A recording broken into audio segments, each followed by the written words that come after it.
Bismillahirrahmanirrahim. Computing Methods, Semester 5th, Lecture 1. I am Professor Gulam Sarwar, BCS Department, Government National College, Karachi. Due to COVID-19, we are going far from studies.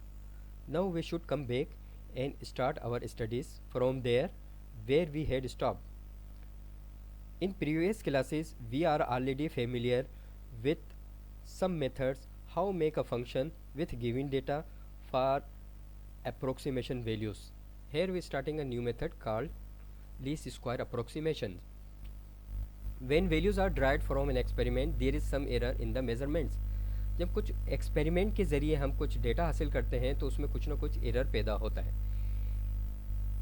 The usual method of treating such inaccurate data we begin with simple example. इस type के data को treat करने के लिए आमतौर पर हम क्या तरीका इस्तेमाल करते हैं, उसके लिए हम एक मिसाल देखते हैं. Some students are assigned to find the effect of temperature on the resistance of a metal wire. They have recorded the temperature and resistance values in a table and have plotted their findings. कुछ student को assignment दी जाती है कि एक metal के wire को मुख्तलिफ temperature पर उसके रेजिस्टेंस रिकॉर्ड करें. वो स्टूडेंट मुख्तलिफ टेम्परेचर को इस्तेमाल करते हुए रेजिस्टेंस की वैल्यूज़ निकालते हैं और एक टेबल तैयार करके उसके ज़रिए एक ग्राफ प्लॉट करते हैं. ग्राफ कुछ इस तरह होता है, इस तरीके का. अब इस ग्राफ में हम देखते हैं कि वर्टिकल पे रेजिस्टेंस है और हॉरिजॉन्टल साइड पे टेम्परेचर सेंटीग्रेड में है और वो रेजिस्टेंस ओम्स में है. इसमें हम मुख्तलिफ देखते हैं, ये कि टेबल है जिसमें हमें दिया गया है कि 20.5 टेम्परेचर पर रेजिस्टेंस जो वायर थी हमारे पास 765 पे ओम्स आ रही है, इसकी वैल्यू 32.7 पे 8260 आ रही है. इस तरह डिफरेंट वैल्यूज़ टेम्परेचर पर डिफरेंट वैल्यूज़ आ रही है. अब जिसका अब हमने एक प्लॉट किया, ग्राफ प्लॉट किया, तो हमने देखा कि एक स्ट्रेट लाइन हो रही है. अब स्ट्रेट लाइन हो रही है तो इस ग्राफ से हमें क्या हासिल हो रहा है. The graph suggest a linear relationship of if so then r is equal to A two plus B. इस ग्राफ के ज़रिए से हमारे पास एक रिलेशनशिप मिल रहा है जो कि है r is equal to A T plus B and values for the parameters a and b can be obtain from the plot. अब ये जो यहाँ पर a और b जो है, ये इसके जो पैरामीटर्स हैं, इनकी वैल्यूज़ हम इस डेटा जो गिवन है इसके ज़रिए से हम हासिल कर सकते हैं. तो उसके बाद हमारे पास ये r is equal to A T ऐसा फंक्शन बन जाएगा जिसमें हम सिर्फ टेम्परेचर चेंज करेंगे, हमारे पास रेजिस्टेंस की वैल्यू आ जाएगी. If some ills were given the data and asked to draw the line, if it is not likely that they would draw exactly the same line and they would get different values for a and b. अगर हम कुछ और लोगों को भी इस तरह का एक डेटा दें कि और ग्राफ बना लें तो वो बिल्कुल एग्जैक्टली ऐसा ग्राफ नहीं बना पाएंगे क्योंकि उनकी मुख्तलिफ लोगों की ए और बी की वैल्यू मुख्तलिफ होंगी. We would like a way of fitting a line to experimental data that is unambiguous and that in some sense minimize the deviation of the points from the line. अब हम चाहते हैं कि कोई एक लाइन फिट कर दें इस एक्सपेरिमेंटल डेटा पे और एक सेंस रखें, हम ये बात सोचें कि मिनिमाइज़ करें the deviation of the point from the line. अब लाइन और पॉइंट के दरमियान जो डेविएशन आ रहा है, मिसाल के तौर पर ये ग्राफ देखें. अब इस ग्राफ में देखेंगे कि कुछ पॉइंट लाइन के ऊपर हैं, कुछ पॉइंट लाइन के हैं और कुछ पॉइंट लाइन के ऊपर भी होंगे. The usual method for doing this is called the least square method. The deviation are determined by the distances between the points, the line.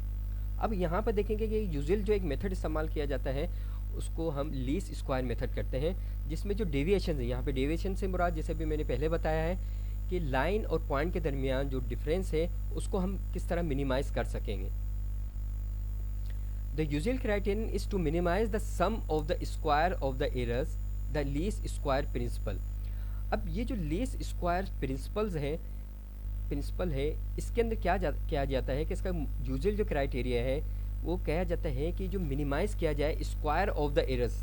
अब स्क्वायर ऑफ द एरर्स है, इसके लिए हम किस तरह इक्वेशन ड्रा करेंगे तो ये देखें कि let Y I, capital Y I represent an experimental value and let small Y I be a value from the equation. ये जो हमारे पास इक्वेशन हमने जो पिछली निकाली थी t is equal to A R is equal to A T plus B वाली, तो ये वही है small Y is equal to A X I plus B, where X I is a particular value of the variable assume to be free of error. यहाँ पे हम x आई की जो वैल्यू सपोज करते हैं कि फ्री ऑफ एरर है। We wish to determine the base values for a and b so that the y's predict the function values these corresponding to x values। हम चाहते हैं कि डिटरमाइन कि बेस्ट वैल्यूज a और b की निकल जाए, तो इसके लिए हम क्या कर रहे हैं, the y's predict the function values corresponding to x value, यानी x की वैल्यू जो पुट करेंगे उससे हमारे पास y की वैल्यू निकलेगी, तो उससे हमारे पास एक बेस्ट चॉइस आ जाएगी a और b के लिए। तो सपोज करते हैं let E I is equal to capital Y I minus Y I. हमें पता है capital Y I experimental data है और स्मॉल वाई आई जो हमारे पास इक्वेशन के जरिए है, तो हम कैपिटल वाई में से माइनस करेंगे स्मॉल वाई, तो हमारे पास ई आई यानी एरर निकलेगा। अब हमारे पास क्राइटेरिया जो है कि the least square criteria require that be minimize. अभी हमने प्रिंसिपल पढ़ा था कि लीस्ट स्क्वायर का क्राइटेरिया जो है उसके अंदर इस ई को मिनिमाइज कर दिया जाए, मिनिमम किया जाए। तो इसके लिए हम क्या करते हैं कि सम ऑफ द रूट जो हमने किया था, यानी अभी जैसे ये मैंने बताया था, the usual criteria is to minimize the sum of the square of the errors, the least square principle है। तो यहाँ पे हम देखते हैं इस क्राइटेरिया के जरिए कि S is equal to E one square plus E two square plus and so on E N square, यानी जितने भी एरर आ रहे हैं उसका स्क्वायर करके जब अगर हम सम निकालेंगे तो उसको हम कहते हैं लीस्ट स्क्वायर प्रिंसिपल, और इसका मतलब ये होता है कि हम एरर को मिनिमाइज करें। इसको जनरली हम समेशन की सूरत में ये समेशन की निशानी लिखते हैं हम I is equal to 1 to n, और ई आई स्क्वायर इसको हम जनरली इस तरह भी लिखा जा सकता है। अच्छा, यहाँ पर जो नेक्स्ट स्टेप है इसके अंदर हम देखा ई आई है Y I minus capital Y I minus small Y आई, और यहाँ पे ई आई का स्क्वायर है, तो ई आई की जगह हमने इसकी वैल्यू पुट की। अब हमें पता है कि वाई आई इसमें से माइनस स्मॉल वाई आई किया, और स्मॉल वाई आई किसके बराबर है, A X I plus B के, तो यहाँ पे ये वैल्यू जो बन जाएगी capital Y minus A X I minus B whole square. N is the number of X Y pairs, X हमें पता है क्या है और वाई हमें पता है कैपिटल वाई के, इन दोनों के जो पेयर बनाएंगे और उसके बाद हम कहते हैं कि we reach the minimum by proper choice of the parameters A and B, यानी ए और बी के हम प्रॉपर चॉइस करेंगे तो हमारे पास एरर मिनिमम होगा। So they are the variables of the problem at a minimum for S, यानी S के अंदर हम मिनिमाइज करते जाएं इसको। द टू पार्शियल डेरिवेटिव डावा एस अपॉन डावा ए एंड डावा एस अपॉन डावा B will both be 0, hence remembering that the xi and yi are data points unaffected by our choice of values for a and b, we have डावा S upon डावा है as equal to 0, क्योंकि हमें minimise करना है तो इस वजह से हमारे पास पार्शियल डेरिवेटिव इस्तेमाल किया जाता है। इसके अंदर हमने summation I is equal 1 to n, और यहाँ पे हमने देखा कि जब पहले वाली जो इक्वेशन थी हमने उसका हमने डेरिवेटिव लिया, डेरिवेटिव लेने के बाद हमने देखा कि डेरिवेटिव के बाद हमारे पास ये वैल्यू आ रही है। वैल्यू आने के बाद हमने क्या करा है इसके अंदर कि विथ रिस्पेक्ट टू ए किया है डेरिवेटिव लिया है, दूसरी दफ़ा पार्शियल डेरिवेटिव में विथ रिस्पेक्ट टू बी लिया है। तो दोनों में जो हमारे पास ये वैल्यूज़ आ रही हैं, इन तमाम वैल्यूज़ को हम नेक्स्ट स्टेप में क्या करते हैं, dividing each of these equation A जो भी लास्ट हमने पीछे किए by -2 and expanding the summation, और एक्सपेंड करते हैं समेशन को, we get so called normal equations. कौन सी नॉर्मल इक्वेशंस आ जाएंगी, फिर हमारे पास ये इक्वेशन आ जाती है A summation X I square plus B sum of X as equal to sum of X I capital Y I, A X I plus B N as equal to sum of Y I. अब देखें ये जो हमने कहाँ से लिया है, हमने यहाँ पे ये जो पिछली अभी हमने जो इक्वेशंस थी उसके अंदर हमने क्या इसको -2 से जब हमने डिवाइड किया तो हमारे पास देखेंगे कि ये 2 और ये माइनस के 2 चले जाएंगे, और आपके पास यहाँ पे भी 2 चला जाएगा, ये -1 चला जाएगा। बाकी जो आपकी इक्वेशन बचेंगी तो उसके पास जो हमारे पास 2 इक्वेशन आ जाती हैं वो इस तरह नॉर्मल इक्वेशन हमारे पास आ जाएंगी। All the summation in above equation are from i1 to in, यानी समेशन में यहाँ पर i की वैल्यू 1 से लेकर n तक है। Solving these equation simultaneously gives the values for slope and intercept A and B, हमारे पास स्लोप आ जाएगा और जो इंटरसेप्ट आ रहे हैं ए और बी वो हमारे पास फाइंड हो जाएंगे।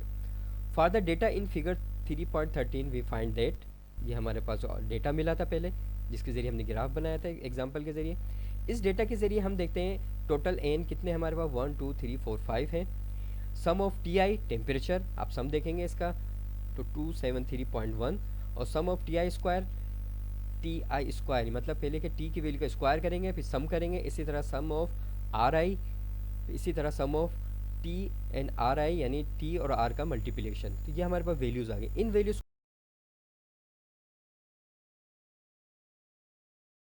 Our normal equation are then वो किस तरह आ जाएंगी, 18.60.27 ए, और ये बी के साथ रखा हमने, ये वैल्यू आ गई। ये किस तरह वैल्यू आ गई, कहाँ से, तो हम देखते हैं ये वैल्यू आ रही है, हम देखें यहाँ से, इस इक्वेशन से, ये जो पिछली थी हमारे, इस इक्वेशन में हमने यहाँ पे सम ऑफ एक्स आई रखा, सम एक्स रखा, एक्स आई वाई आई की वैल्यू रखी, यहाँ पर एक्स आई की वैल्यू, एन की वैल्यू। जब इनको हमने सॉल्व किया वैल्यू डालने के बाद तो हमारे पास ये दो इक्वेशंस आ गई। इन दो इक्वेशन को जब हमने साइमल्टेनियसली सॉल्व किया तो एक दफ़ा ए की वैल्यू आएगी, दूसरी दफ़ा बी की। तो हम देखें यहाँ पे ए की वैल्यू आई और बी की वैल्यू आई, और इसको हमने अपनी जनरल इक्वेशन जो थी हमारे पास r इज इक्वल टू 702 प्लस 3.390 आ गई। अब हमारे पास ये जो फंक्शन आया हमारे पास r इज इक्वल टू 702 प्लस 3.39, ये हमारे पास फंक्शन तैयार हो गया लीस्ट स्क्वायर के ज़रिए। अब यहाँ पर सिर्फ हम टेम्परेचर की वैल्यू चेंज करते जाएंगे तो हमारे पास रेजिस्टेंस की वैल्यू निकल आएगी। जैसे इस टेबल में हम देख रहे हैं, ये तो हमने एक्सपेरिमेंट के ज़रिए निकाली है। अब हम ये तमाम वैल्यू इस तरह की इस फंक्शन के ज़रिए भी निकाल सकते हैं, और ये मेथड जो हमने ड्राइव किया और ये एग्जाम्पल करके दिखाई, ये कहलाता है least square method. Best of luck. For any query contact WhatsApp. All students must subscribe for your attendance. Prepare yourself for next lecture.